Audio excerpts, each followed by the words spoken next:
I'm Preya. And I'm Melanie. The New Trials of Card Captor Sakura, Syaoran, and Friends is a popular ongoing fanfic by Wishluv, and it's based off of Clamp's Card Captor Sakura, and in each episode we'll do a deep dive of a chapter. Let's get into it. So why don't we just jump right in with Alliance of the Stars? Okay, so our first comment comes from our wonderful Marcel. And it's from our latest chapter that we posted, which is chapter 35B. And Marcel said, "Oh my God, if New Trials ended /SNS confession happened with a sunset, I'd cry so hard since it has such finality to it. I'd much rather have a sunrise to give a more open ending, like a new beginning post-NT. And it'll be like a full circle moment for SNS. So many of their biggest scenes happen during a sunrise. I agree that the wolf couldn't be captured as Wolfie-chan since that isn't his true form. Otherwise, I think Syaoran converting the card into light would have been a permanent thing with or without his powers being present." And then we got an absolutely super sweet comment from Cheryl Barrow on Instagram, and Cheryl Barrow said, "Major thanks for the latest chapter. Loved your rendition of C&T's performance. So much fun. Also, you are killing it on the sound effects. The rainstorm in the background was perfect." Woot woot! That's exactly what I'm saying. You are making New Trials immersive for all of us. She has no idea. The day she sent me this Instagram message, I was having such a rotten day at work. I was just having the worst day. And then I got that message, and it just completely changed my whole day. And it made me so happy. So thank you so much. And especially, and not just Cheryl Barrow, but everyone that sends me all the love and appreciation for the sound effects. I really appreciate it because it takes me a long time to edit and put things together. And I'm just saying, sneak peek into Arc 3, y'all. My Star-Crossed chapter is... Oh my gosh, I can't wait. I'm just saying, not to toot my own horn, but I am pretty proud of that one. Yay. Okay, and then last but not least, we got a couple comments on YouTube. The first one is from a Paolo PT90, and they commented on both of our audiobook and our podcast for chapter 35 part A. And they basically said what we've all been saying: we want updates, we want updates, we want updates. Oh my, how the tables have turned. So I very kindly commented back, and I was like, well, if you mean us, Thursday. If you mean Wish-chan, us too. And then Carolina commented also on chapter 35, the audiobook, and she just said, "What a chapter full of emotions. I love it." And just as a friendly reminder, we're going to have a couple of bonus episodes before we start into Arc 3. We're going to have probably 1, 2, if not 3 Diana specials, which we're very much looking forward to. And then we're hoping to kind of connect with Wish-chan too, and hopefully do another Q&A in between. And in the meantime, I'm going to be recording these huge chapters. Please bear with us, and mostly me, going forward. We're going to try our best to stick with an every 2-week uploading schedule, but as you guys know, these chapters just get beefier and beefier as we go along. And it's just going to take me longer and longer and longer to record the audiobook. So please just kind of bear with us a little bit, and we'll try to just get through it as quick as we can. But as Preya will probably tell us here in a little bit, we are going to be taking a little bit of a hiatus between Arc 2 and Arc 3 to give me a chance to kind of get at least a decent bulk of Arc 3 done before we start uploading it. Yeah, for sure. And it's better for us, our own mental health. It's like, I don't want Melanie to be like crushed of the weight of this project, because at the end of the day, we want to have fun, and we want this to be fun for her. So we'll let her do her thing. We're going to take a hiatus, but we're still going to have some fun bonus episodes in the meantime. I personally haven't read any of Diana's comments yet, so I'm going to be discovering them for the first time when we do our specials. So I'm super excited to read what she has to say and dissect. And Wish-chan, we know you're out there. write to You us. creeper. Write to us, and we'll definitely arrange to have a second wave of Q&A when she's ready. Go ahead and start sending us your questions so that way we can start stockpiling them in the off chance that we do hear from her, and then we will get your questions to her. Yes. All right, so today we're going to be discussing the second part of Chapter 36, For There to Be a Rainbow. The summary is quite brief, and it goes as, the next day, Sakura faced the wave on her own, as wave took Syaoran's power. Meanwhile, Aaron, who has been quiet ever since overhearing what Sakura knew, lost control of the force when he tried to remove the enchanted necklace from his ancestors, and it injured him. Sakura never sealed the force. After the rain, Sakura made a rainbow as she told Miho that they need to struggle first before everything could be all right. Sakura got Syaoran to promise her that he'll enter the contest with her the next year, and they kept Wolfie-chan. And yes, my heart is breaking, but we're not talking about that yet. And even when we're talking about that, we're not there yet. I'm not there yet either in my recording, so Yeah. I'm just staying in my little happy beginning arc 3 bubble right now. Yeah. We're not there yet, folks. We're not there yet. So, if anybody's curious about the Chapter 36 audiobook, we pick up at the 1 hour, 31 minutes, and 14-second timestamp. Now, it's the last day at Kusako, and the only thing on everyone's agenda is to have fun on the beach. Sakura went to keep Syaoran company as they watch clouds, and I thought it was really cute that Syaoran was trying to be like whimsical like Sakura and gushing about the shapes of the clouds. And Sakura's like, it's okay. I know you don't see that. But they talked about the storm and they talked about the loose dark forces.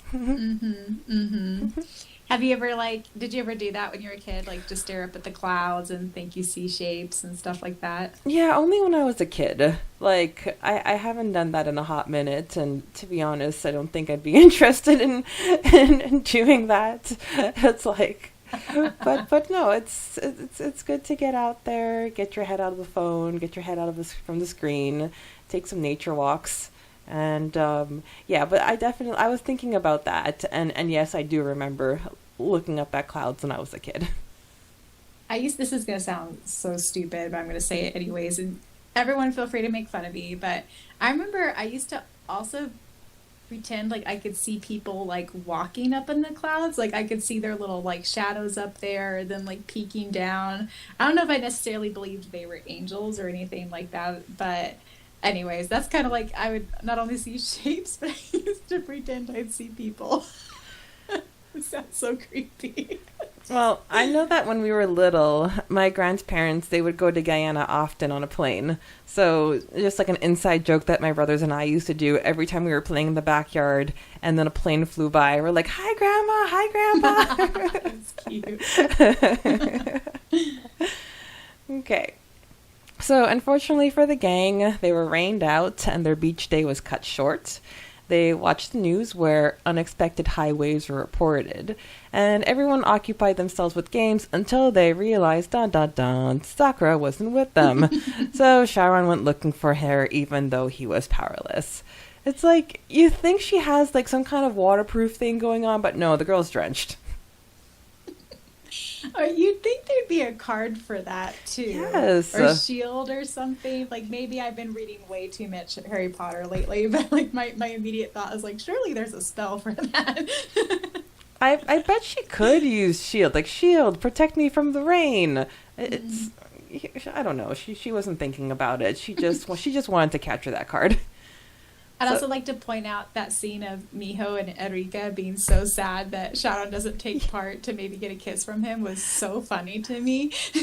It's like, but you can't go. You're the one we want to kiss. What's funny, though, is that, like, Syaoran puts his cards down. It's like, what? He was part of this? He was participating? He wasn't sulking in a corner? Right. Yeah, that's a good point. I'm surprised he would want to participate. Well, that didn't last long. So Sakura, she made her way to the seaside and noticed that the waves were twice as tall. But that's not all she saw. There was a person in the water. And of course she dived right in. And I like Wish-chan's little notes like, yeah, even the lifeguard went home. Well, what a 4-year-old boy was doing in the water was beyond me. And the fact that he was also the one attacked by the werewolf proves that he has the worst luck ever. This poor kid. It's like his cousins throw the ball that his dad gives him in the water. His aunt and uncle couldn't care less about his whereabouts. It's like, yikes. I remember when I first read this chapter years ago, a part of me thought that maybe this kid actually wasn't real, and it was like the Dark Ones like implanting something in order to draw Sakura to them, you know? Like that's honestly like the twist that I thought was going to be coming after the whole Wolfie-chan one. I was like, surely we're going to figure out this kid is an illusion and it's going to be some type of card that like does something along. I know there is an illusion card, but like something else that, or something like that. And so I was really surprised, and it turned out, no, the kid just has rotten luck and crap family that brought him on this trip. Yeah. So that's when, so swimming to shore was proving very difficult. And as I'm listening to your audiobook, I have absolutely no recollection of any of this. Like, it's like as if I was reading it for the first time, because I just did not remember what was going to happen next. And yeah, she used her magic to save the boy, but then she was submerged, and it was just like, what, you know, she just throws her hands to the fates. As no one will be surprised, I usually skip over this part in my when I do my own personal rereads. But oh my god, having to act it out for the chapter, my phasmophobia was going like crazy. Like like, and then also on top of everything, I'm a mom now. My own child just turned 4, so not only am I acting it out and like facing my fears with the whole water stuff, but then also thinking like that child could be Luna, you know, and like, so then that sent me into a tizzy. So hopefully it came out okay. Oh no, you did a beautiful job. It's like I was really sucked in. Good. Now, if we put a pin in the fact that Sakura's life is hanging in the balance, the comedic banter between Syaoran and Kiro-chan was pretty hilarious. His little song that Kiro does at one point, or something along the, I don't know if he's scenes, but that was really fun. I think he was just taunting him in a sing-song kind of voice. And then his little laugh. I had a lot of fun with that scene. It's like, yeah, it's super grave that Syaoran's powers are wiped up, but Kiro-chan in hysterics because Syaoran was useless, the useless one for once, was actually really fun to listen to. Agreed. So they find washed up Sakura, and Syaoran gives a good scolding, but Sakura still got the final word by teasing him that he must be happy that she didn't die, and it made him blush. So, you know, Wish-chan manages to inject some fluff, just some. The waves were getting so bad that it made a whirlpool. So Sakura used Fly to give her the wings, and the Twister to counteract the spinning, and it dissolved. And Twister, it's been a hot minute. Yet again, another card we're like, does she use this one again? Yeah, does she ever, like, she sealed it in Arc 1, but does it really ever come back for anything? Yes, it does. Yes, it does, it turns out. No, that didn't stop another wave from crashing into her, and Syaoran didn't have the power to help, and only then Kiro-chan transformed into Kiro Bears. I was wondering what the heck was taking him so long. Right. Okay, so you've heard of girl math. You've heard of boy math. Now get ready for some moon math, because Sakura puts all the pieces together and deducts that the wave is responsible for sucking Syaoran dry of his powers to make itself stronger. I'm dying.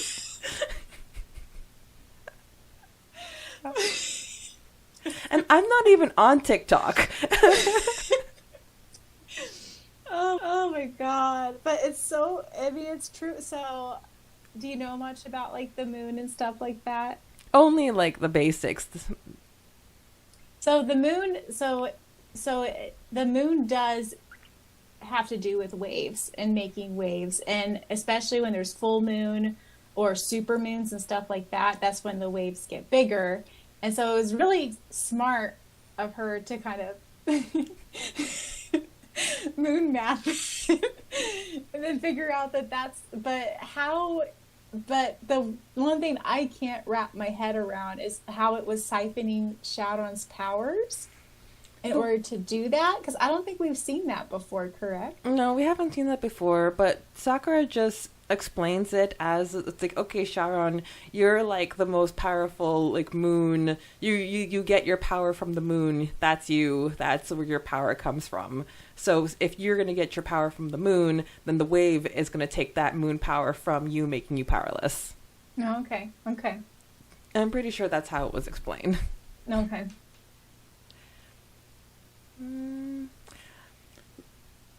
Now we get to a real cartoony scene where the wave makes itself into an arm and grabs Sakura.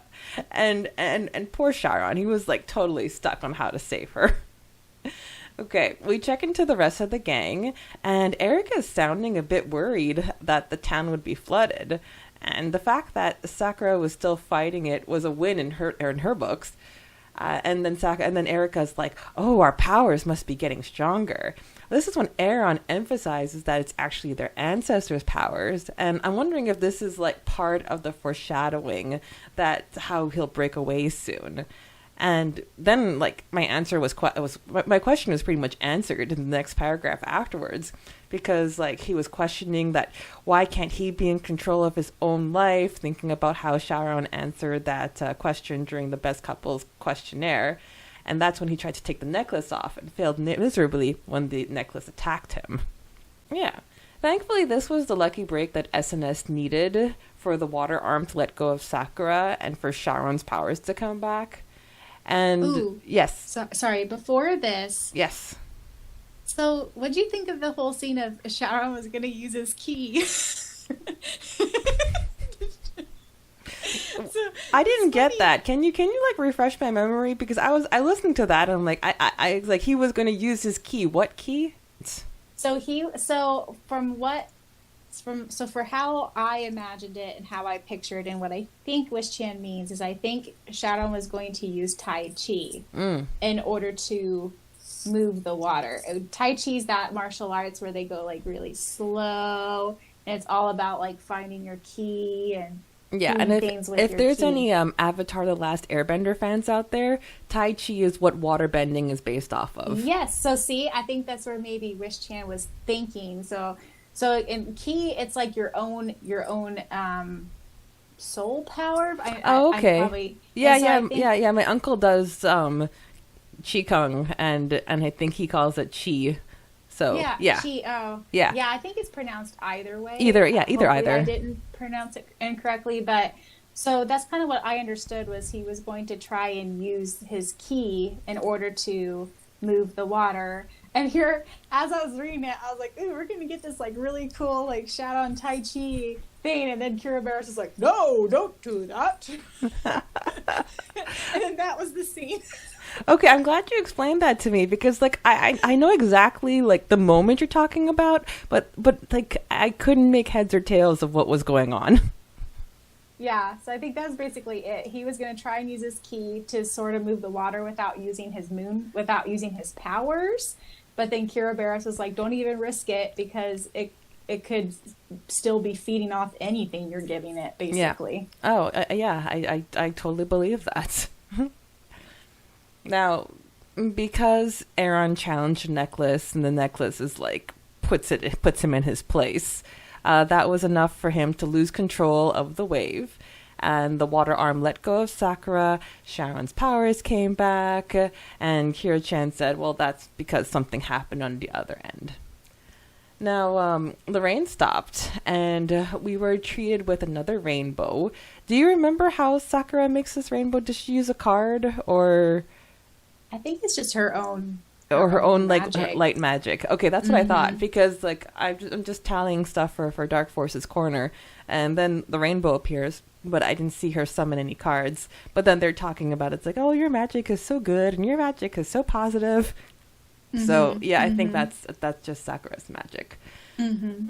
Now it's a very fitting way to end Arc 2. We have a really nice conversation between Miho and Sakura, where Sakura gives Miho the affirmation that it must rain first for there to be a rainbow. Sakura asks Aaron what's his greatest treasure, and then he gets really deep and he opens up to her about his background, and I didn't see that coming. For sure. Yeah, I think it's definitely like Wish-chan showing the step that their relationship is going to take, you know, leading into Arc 3 and Arc 4. But yeah, I was really surprised to see that, because I thought he was going to give like a generic flirty answer of, why, you, of course, I can smell your perfume. No, thank you, even though we know we're getting that in Arc 4, but whatever. For those of you that just listen to the podcast, that is not my Aaron voice, by the way. I was being funny. If anything, that would be more of your Kaiju voice. Like,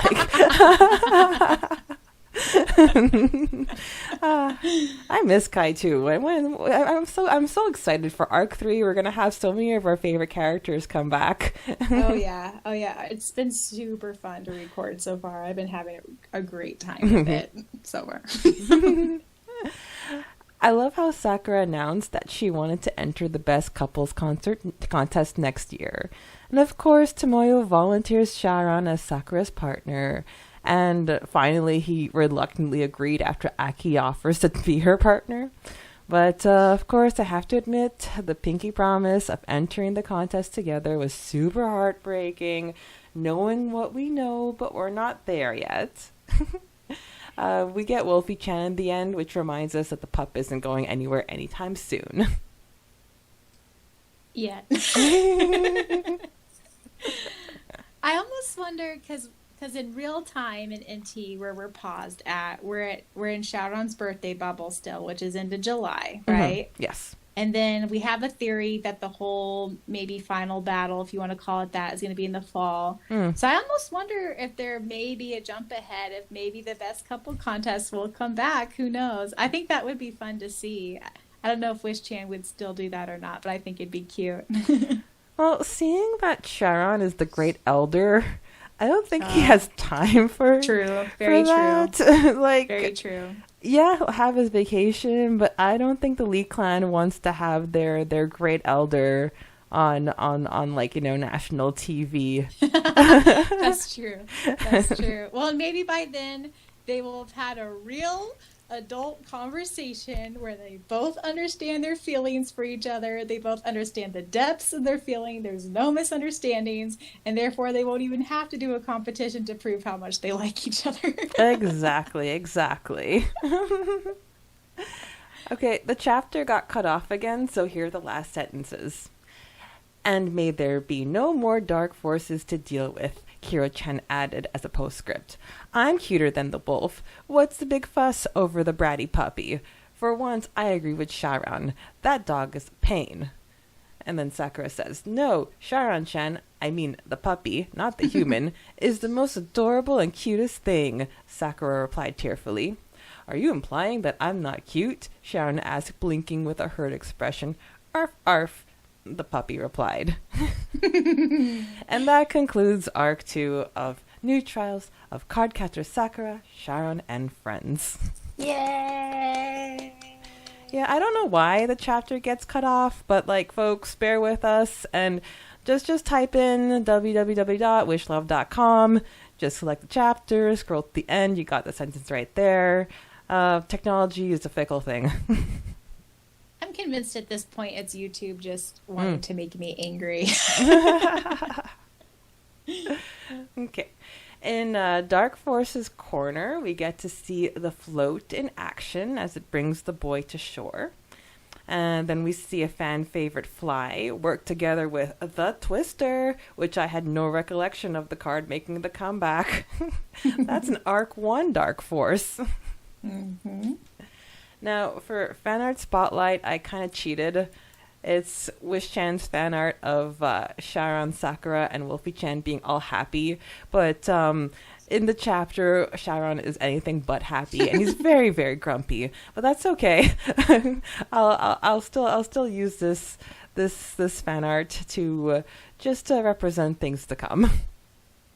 So cute. I love it. Ready for the author's notes? Okay, so we got Wish-chan. Apologies for taking so long to write this chapter. Busy with school, that's why. Let's see, another long chapter, huh? I think I could have fitted this into 2. Next chapter will move into a new season, probably. And the long-awaited musical is approaching. Hee hee. Disappointing that SNS didn't win the best couple contest? Well, there's always next year. And I feel satisfied that I did my part in focusing on Chiharu and Takashi for a while. There's so little fics out there about them. So ends a summer vacation adventure. You may notice it's a lot lighter than the winter one. I guess it's because of the setting. Hee hee. Oh, I hope you noticed that this chapter 35 and 36 had connecting titles. It must rain first for there to be a rainbow. Hee hee. A cliche, but a nice one. Some things I put in this chapter may seem random, but everything will connect in future chapters. Ha ha. After all the trouble Sakura went through this chapter, she captured 0 cards this chapter. The forces will reappear. You'll see. Oh, and does Eron seem to actually be turning more soft? You may have noticed that I tied the 3 special stories into this chapter, thus explaining why I wrote them in the first place. Interesting. Yeah, that's true, because if you think about it, you've got like Sharon's like little story there. You have a touch of the twin stuff, and then you have all the Takashi and Chiharu. So and even like the release dates. Let's see. I'm just gonna go on her site real quick. Yeah, so Erica and Aaron and Erica's Promise came out right before Finding You, Chapter 33, Finding You. And then you had Chapter 34, and then you had Chiharu and Takashi's Sincerity Special, and then you had Syaoran's Special. So her three specials were pretty much released, not like almost back to back to back. Which I think it's interesting. I just happened to think about this, that the 3rd arc doesn't have any specials in it. At all. Well, there's not specials, but there's the 0.5s and the 0.75s and the 0.9s. Really? I don't see them on her website. Yeah, because remember she posted chapter 49. Oh, Christmas special. I see it. I see it now. Yeah, and then she posted chapter 50. And then she backtracked because things were going to get super dark. So before they got super dark, she just like really laid down on the fluff. So she came out with chapter 49.5, Words You Couldn't Say, 49 and 49.9. Yeah. Because 77.5 was the Christmas special, and then it was 50. But then she backtracked, and she wrote the New Year's special. So yes. Yeah. No, they're in there. They're in there. Our beautiful, wonderful Preya is correct. There's a 49.5, 49.75, and 49.9. Yeah. And there's even some fanfiction Easter eggs, like fanfiction.net Easter eggs that Wish-chan like just shot out there, and I'll definitely dig them up when it's when we get to those chapters. Ooh, yes, please. Yeah. Wow, I feel like this is the end, but also the beginning.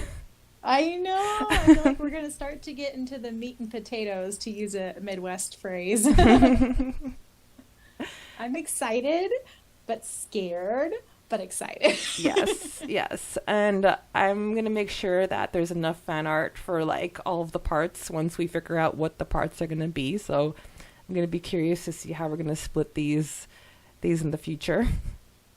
Yes, I think I basically have virtually decided when I upload the audiobook, I'm just going to upload the whole thing. Mm-hmm. I know it's going to get beefy, guys. I know it's going to get long, but I think that's just the best way to go about it. Yeah. Rather than splitting it with the podcast. And so, anyways, and then podcasts will kind of determine, and as we kind of go along, to see how much we need to split the chapter up into separate episodes. So we will see. We will cross that bridge when we get there. Yeah, and it's like I'll get an idea. Like when my notes start to be really excessive, I'll find a natural stopping point, and we'll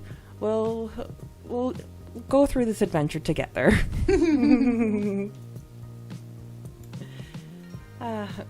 Until then, you have been listening to New Trials, the podcast, where it must rain first for there to be a rainbow. You've been listening to New Trials, the podcast. Please be sure to check out the audiobook version of this fan fiction that is now a completed second arc and first arc that you can find anywhere that you can find this podcast. Also, please be sure to check out the Facebook fan page for New Trials, where a big part of the discussions happen nowadays. And friendly reminder to please get in your Q&A questions now so we can start stockpiling them in the off chance we hear from our beautiful Wish-chan. Feel free to send them to us through the Facebook fan page. We also, just to remind everyone, we still have the email ntthepod@gmail.com. And I'm sure also Preya and I wouldn't mind if you private messaged us as well. We're always happy to stockpile questions. Although, spoiler alert, Preya is a lot more organized than I am, so probably default to her. They'll come to us one way or another. And then be sure to stick around because we're going to start diving into our wonderful Diana bonus episodes. And then hopefully we'll see you back for the Wish-chan Q&A. And we'll see you next time. Bye, everyone.